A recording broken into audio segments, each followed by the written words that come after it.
I'd like to welcome Kumar Mangalam Birla to this very, very special edition of the Hindustan Times Leadership Summit. Especially apt, although this is not the reason we have him here. The reason we have him here is because he runs a really big group and a really old group. Also really apt that Hindustan Times was really a paper that was, in its early years, funded and founded by his great-grandfather, G.D. Birla. So very happy to have you here. Good to be here, Sukumar. Thank you. And I thought we would not do a CNBC quarterly results are out a kind of interview. This is the Leadership Summit after all. And when you get an opportunity to speak to someone who runs a business that spans 41 countries, has around 180,000, 85,000, 185,000 employees, revenues of $65 billion, market cap of $100 billion, and more importantly, has been around in some form since 1857, which is the first war of Indian independence. It makes sense to talk about longevity. So in this, the 100th year of Hindustan Times, Kumar Birla is going to tell us his secret for longevity, right? And I'm going to start off by pointing out the fact that the average age of the company in the S&P index is only 22, right? And you look at all the big companies which are in the tech field. Google is only 28, Microsoft is only 49, Walmart, which is the company which is on top of the Fortune 500 listings, is only 62. So when you really look at a company that's been around in some form since 1857, you have to ask how, which is what I'm asking you, right? I mean, how do you? Yeah, that's an interesting question. Sounds like an easy one, but requires some introspection. I think a few important things. One, of course, is that a company is not just a repository of shareholders' wealth. A company is much more than that. It's a repository of people's trust, especially the trust of shareholders, customers, suppliers. So I think trust and values is a very big part of it. Values for us is very important. I think that our values keep us together. The fact that we are so diversified across businesses, we have a multinational presence, different kinds of people and different businesses. Values is a very important thing that I think has passed down. It's something that you kind of absorb, you're indoctrinated into. So I would say it's values is a very big part of it. People, like you said, we are 185,000 strong people. I'm the only person from the family who's actively involved in running the business. My son was actively involved for 4 years, but he's away doing his MBA at Harvard, coming back in May. My daughter is involved partly, but her own business has grown much faster than she had thought. She's in microfinance. So they made an acquisition in the last 2 years. They've got private equity. So a lot of her time is taken up by that for now.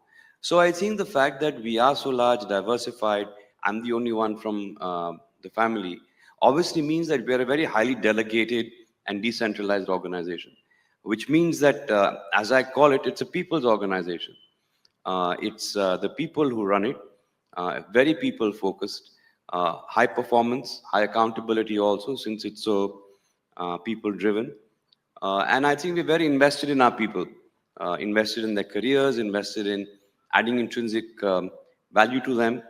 And I think the important thing there is that we're a meritocracy. So you rise up the ranks as fast as your performance. There's nothing really else that matters. So in many ways, your career is really in your own hands. So I think the two big pieces would be values, and the other would be the way you treat people, the kind of people you have, empowering them, treating them with respect is something that most people want more than just a higher paycheck. I'd say these are the two big pegs for us. One of the things in business, and I used to be a business journalist for a long time, was that especially when you And I know there may be some multinational managers here, and your company is in some ways a multinational. But when you look at the local arms of multinationals, and there's a certain model on how they work, right? At least at the leadership level, the typical stint is for 3 years. So the first year is spent bad mouthing your predecessor, right? And usually this is done by taking a huge charge. And then the second year you do whatever you have to do, and the third year you basically lobby for your next post, which you want to go to Europe or you want to go somewhere in Latin America or wherever. Um, One of the things that strikes me when I look at organizations such as yours, which has been there for a long time, is really continuity, right? And I buy your fact about you being the only one from the family there and all that, but um, there, I would like to argue that the family does bring something to it, right? I mean, there is something that you have learned from your father, from your grandfather, which has sort of distilled down. What is that? Yeah, that's very distinct, and I think that's about values. Again, I think that the fact that um, my great grandfather G.D. Birla was a very close associate of Mahatma Gandhi, and he fully embraced this what we call a socio-economic concept of trusteeship, which means that companies are not just emblems of capitalism; they're also institutions of collective prosperity. So it was a more nuanced, sort of description of what a private company should be. And that kind of ethos or philosophy has come down the generations. It's something that's very deeply ingrained.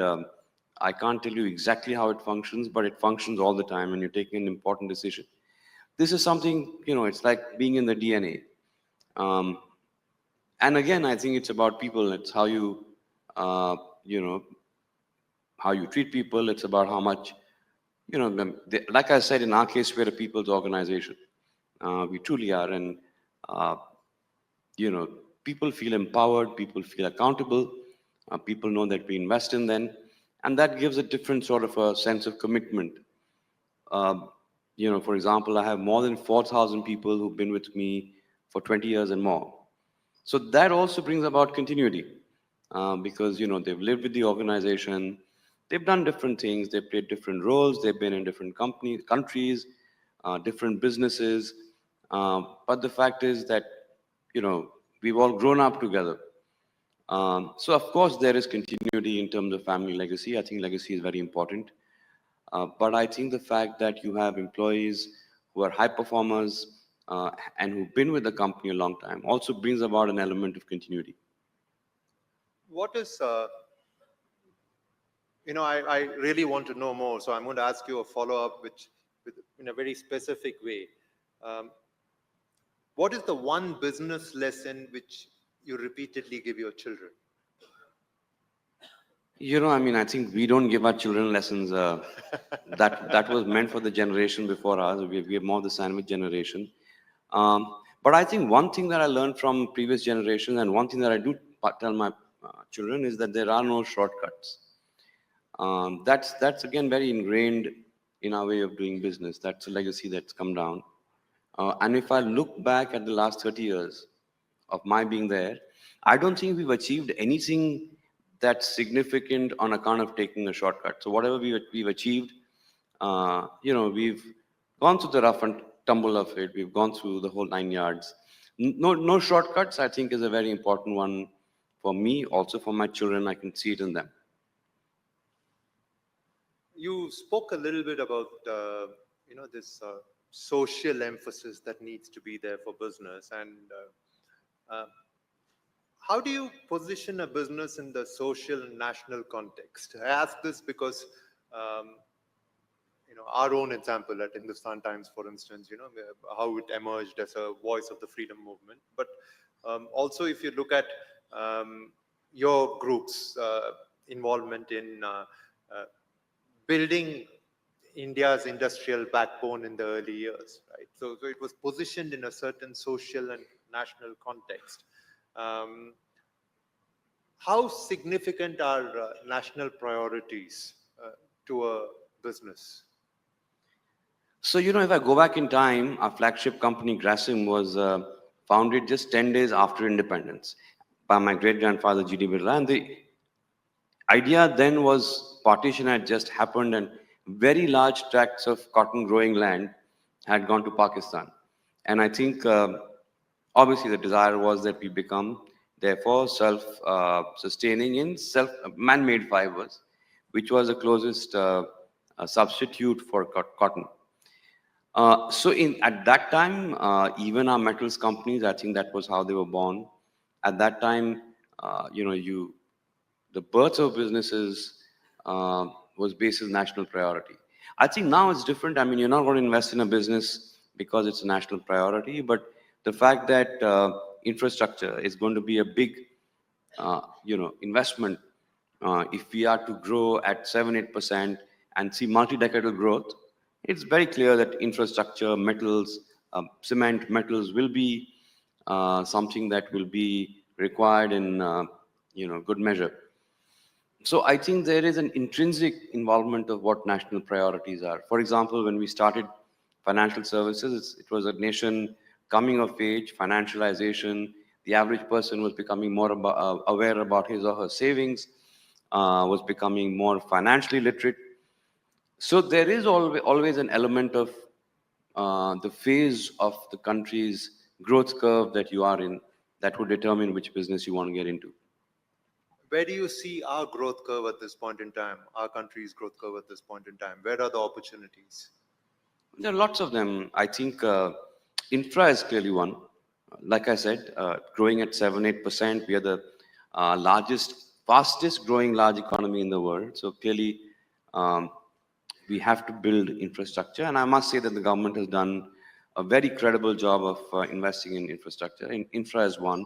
Digital, clearly, it's becoming a smaller and smaller world because of the digital economy. Again, India has done a great job, especially led by the government. I think that's another big opportunity, and there are several more on, consumer is another one. Um, there's never a dearth of opportunities. I mean, India meets opportunities. Talent has more opportunities today than ever before in the past. So I think that there are a plethora of opportunities. It depends on what you have the appetite for and the passion for. Um, Going back to the social and national context, um, everyone understands the fact, and this is true of even the new age entrepreneurs, of the need to give back, right? So there is philanthropy, but some of it is it's good, but it's also passive. Um, your group has done both, right? I mean, there is, you give a lot of money, which is the passive part, but there are also active things that you do, right? Like run really good schools and colleges. I myself am a beneficiary from this. I went to BITS, and I've often told people that BITS made me what I am. And so it's a very deep involvement in certain sectors, and I've seen that you've sort of broad-based that more. You've now got a school of management, you've got a school of law. I think that's something that gives us great joy. BITS was founded by my great grandfather, G.D. Birla, and my granduncle, K.K. Birla, ran it for the longest time, grew it on the foundation that was built by his father. I've had the privilege of running it for almost 15 years now. I increasingly spend more time on it. Uh, Education. I'm a great believer in education. In my own case, the way life panned out for me, my father passed away very early and all of that. I think if I didn't have the qualifications I did, life would have been so much tougher. So the transformative role of education is something that you can't deny. And that's what drives me to spend time on an institution like BITS. Of course, it's a legacy, but I think the transformation, the transformative impact it has on its students is something that's very apparent. So we've started recently a school of management. We started a school of design, a school of law. Uh, it's a great brand, and I think that is just a transformative impact, like I said, it has on people's lives that is so fulfilling.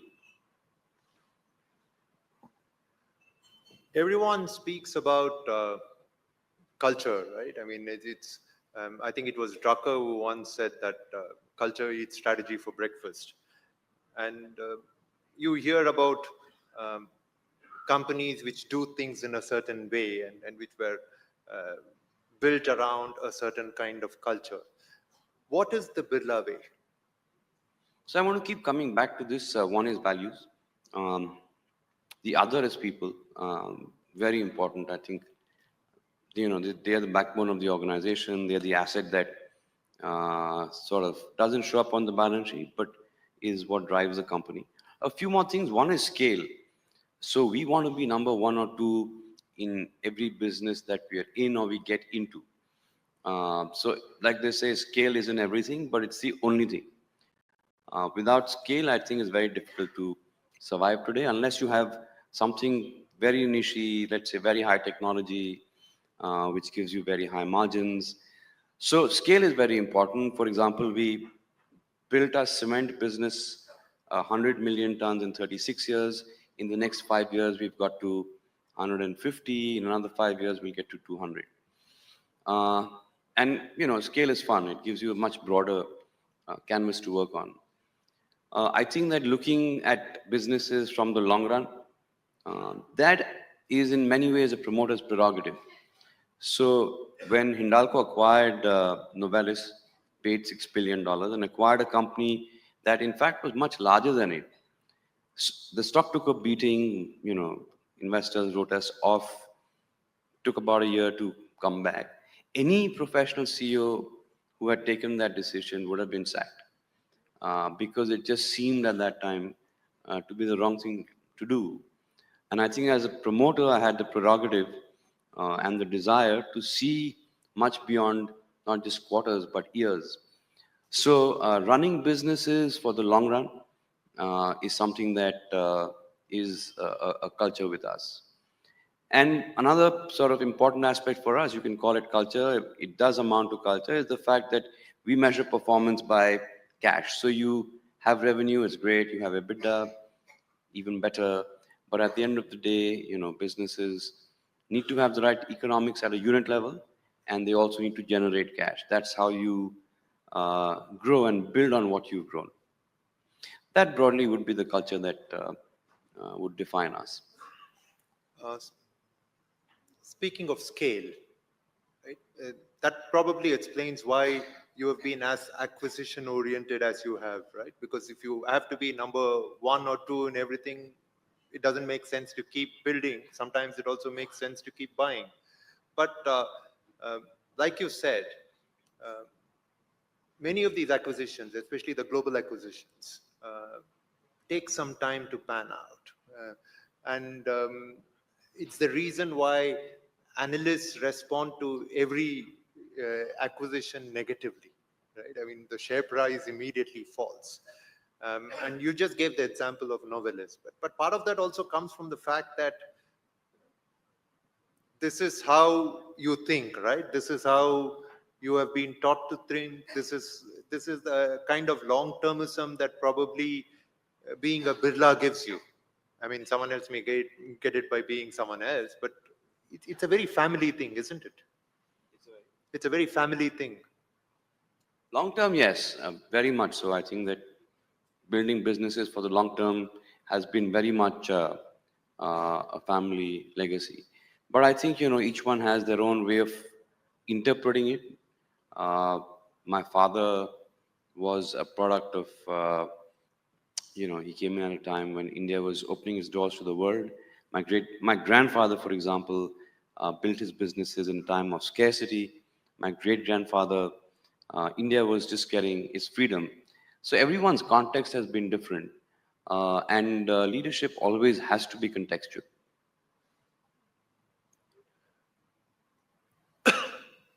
Does it, when you look at it from the longevity perspective, um, how important are brands? Or because your strength, at least in the early years, was all in commodities, and you've since ventured into some really strong brands across both industrial products as well as retail products. But how significant and important are brands from the perspective of longevity? So I think for B2C businesses, clearly brands are very important. They give you stickiness. They create a moat around the business. Many of our businesses up until now have been more B2B businesses. But I must tell you that they have their own set of challenges. So if you're, let's say if you have, Tesla as a customer or Ford or Boeing, they are very exacting customers. So you don't have the challenge of maintaining and nurturing a brand, but the challenge is very different. What we have to do for them, let's say, in this case, Novelis again, is very demanding. It's a different kind of challenge altogether. Having said that, we leverage the power of the group's brand, uh, and that is a huge leverage for us. Often the company's name becomes a brand also, more and more in the B2B segment.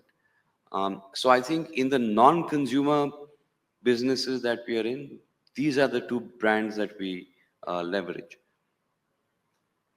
We've talked largely about the past. If you were to talk about the future, next 100 years, what are the opportunities you see? Where do you see your own group?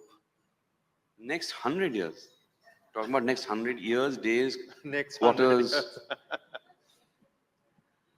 very difficult to, it's crystal ball gazing. 100 years is too far away.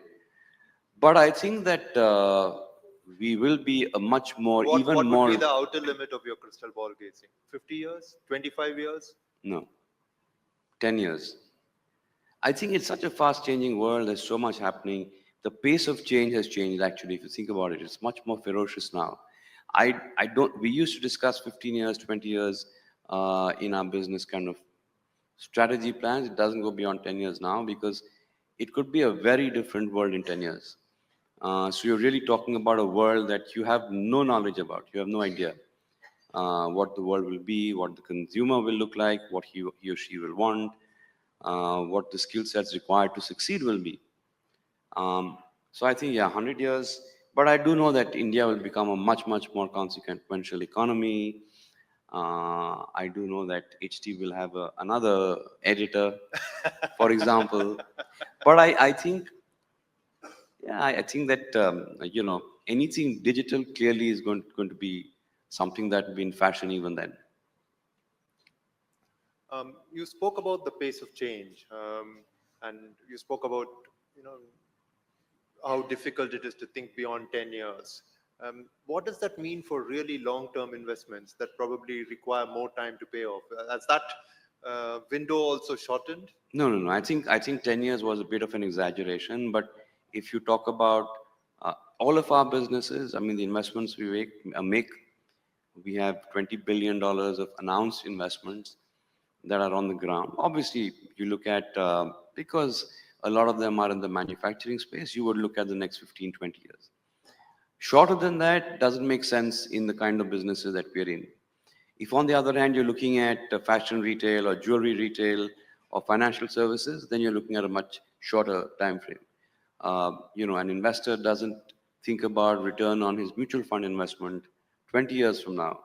He looks at 1 year or 2 years or 3 years at the maximum, which means that our horizon also, our time horizon, as people who are promoting and running the business also becomes that much shorter. So also for fashion retail, I mean, no one's thinking about 20 years from now, right? You go into a shop, you buy what you like, and if you don't, you vote with your dollars and you walk out. So the consumer-led businesses, I think the duration, the durability is much less in some ways. You've entered a clutch of consumer-oriented businesses in recent years. Paints, for instance, jewelry, for instance. What is the logic? How do you identify which businesses to enter? So retail, we've been around for almost 25 years. So jewelry is a retail format, right? You have an aspirational Indian wants to spend more on experience, so on and so forth. It's also an industry which is growing very fast. And you have examples of players who've created a lot of value. You have only one or two national players. So that kind of gave us a niche that we could belong to. Paints, being in the cement business, for example, you have distribution that's common, and distribution is a very important success factor in a business like paints. But the thing is that we've built 40% of the industry's capacity at one go. The capacity has been, the industry capacity has been built over um 40 years, I think. And at the end of this financial year, will be the combined capacity of the second, third, fourth, and fifth player in the market.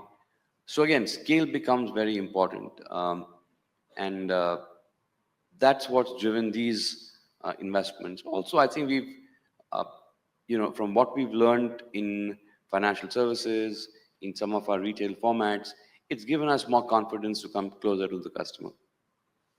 I have one final question for you, and I'm hoping you'll give it some due consideration before you answer. Um, like I said, I've been a business journalist for a long time, and one of the things that struck me about your businesses and about you personally was the fact that you've always managed to avoid controversy. So, how have you done this? Because these days, it's very easy to get caught up in any of these controversies. So, what is your I mean, recipe for that's avoiding this? not my style to get into controversies. Frankly, I have enough controversies in my personal life over a period of time, in a light-hearted way. But I think that controversies take a lot of time and a lot of energy, to be honest, from a very practical point of view. And I'm not the sort of person who will. First of all, we're interested in running our own race. We are really not interested in what's happening with someone else's life or some other business house. Uh, that's just not the way we think. And I think that keeps you out of controversies.